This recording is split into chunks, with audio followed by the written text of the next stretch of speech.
கொலை மிரட்டல் விடுத்தவர்கள் அதிமுகவினர் அல்ல என்று நடிகர் ஆனந்தராஜ் கூறியுள்ளார்.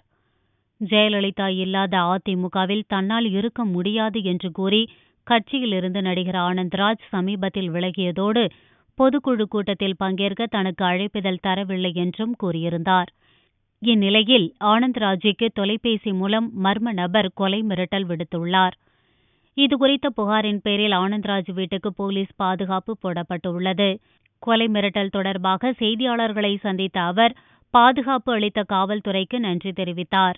மேலும் தனக்கு கொலை மிரட்டல் விடுத்தது அதிமுக தொண்டர்களாக இருக்க மாட்டார்கள் என்றும், அதே நேரத்தில் கொலை மிரட்டல் விடுத்தவர் அதிமுகவினர் என்றால் கட்சித் தலைமை நடவடிக்கை எடுக்கும் என தாம் நம்புவதாக ஆனந்தராஜ் கூறினார்.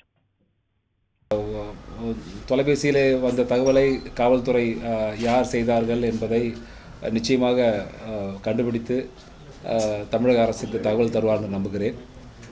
தமிழக முதலமைச்சராக இருக்கிற மாண்புமிகு அருமையான ஓ பன்னீர்செல்வம் அவர்கள் நிச்சயமாக நடவடிக்கை எடுப்பார்னு நம்புகிறேன்.